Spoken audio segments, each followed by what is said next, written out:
इस वीडियो में हम जिस ड्रग का रिव्यू करेंगे उसको हम कहते हैं पल्मोनाल, जो कि एक खांसी का शरबत है। और 120 रुपीज़ की आपके पास ये बॉटल आती है। 120 ml की ये बॉटल है। इसके अंदर मुख्तलिफ तरह की ड्रग्स शामिल हैं, जिसमें आती है chlorpheniramine, terpin, ammonium chloride, menthol, ephedrine, potassium citrate. ठीक है। और ख़ास करके ये इस्तेमाल होती है फीवर और कफ के लिए। मतलब ये हुआ कि जब आपको खांसी होगी और साथ में बुखार भी होगा, तो आप पल्मोनाल इस्तेमाल कर सकते हैं। देखिए, खांसी क्या होती है, इसकी दो किस्में हैं।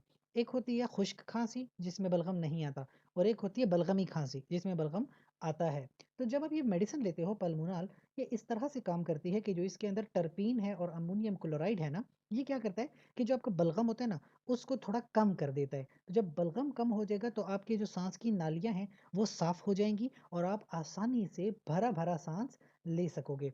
इसके अलावा इसके अंदर मैंने बताया क्लोरफेनरामीन है, वो एंटीहिस्टामीन होती है। देखिए, हिस्टामीन क्या है, ये हमारी बॉडी का एक हार्मोन होता है जो कि एलर्जी कॉज करता है। इसके अलावा जो हमारी सांस की नालियाँ होती हैं उनको थोड़ा तंग कर देता है, थोड़ा हम जकड़ा हुआ महसूस करते हैं। तो जब आप हिस्टामीन को बंद कर देते हो ना, तो सांस की नालियाँ खुल जाती हैं और आप भरा भरा सांस ले सकते हो। अच्छा, अब ये बंद क्यों हो रही है सांस की नालियाँ, ऐसा क्या हो गया है? अक्सर लोगों को एलर्जी होती है, नज़ला जुकाम खांसी हो जाती है, तो इसलिए वो सांस लेने में तकलीफ महसूस करते हैं। तो आप जब ये मेडिसिन लेंगे तो बलगम भी कम हो जाएगा, खांसी भी रुक जाएगी और आप सांस भी पूरा ले सकेंगे। कुछ मैं आपको बताता चलूँ कि जब ये मेडिसिन आप लोगे तो हिस्टामीन के बंद होने की वजह से आपको थोड़ी ड्राउजीनेस फील होगा, यानी कि थोड़ी थोड़ी आपको नींद आना शुरू होगी, चक्कर आने शुरू होंगे। और जब आप ये रात को सोते हुए लेंगे तो बहुत ज़्यादा नींद आएगी, यानी ज़्यादा ज़्यादा सोना होगा।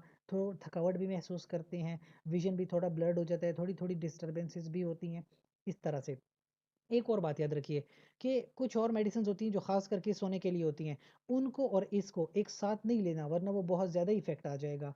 ठीक है। इसके अलावा अगर आपको एलर्जी महसूस होती है इस ड्रग से, तो फिर तो इसको बिल्कुल ना लें। इसके अलावा इसकी जो डोज है डॉक्टर ने जिस तरह से प्रेस्क्राइब की है उसी तरह से लेंगे। प्रेगनेंसी में याद रखें, खुद से कभी भी ड्रग नहीं लेते, अपने गायनोकोलॉजिस्ट से मशवरा लाजमी करते हैं। और इसके अलावा अगर आपका कोई सवाल है तो आप कमेंट्स सेक्शन में पूछ सकते हैं। साथ ही इस चैनल को लाइक करें, कमेंट करें, शेयर करें, सब्सक्राइब कर लें। शुक्रिया।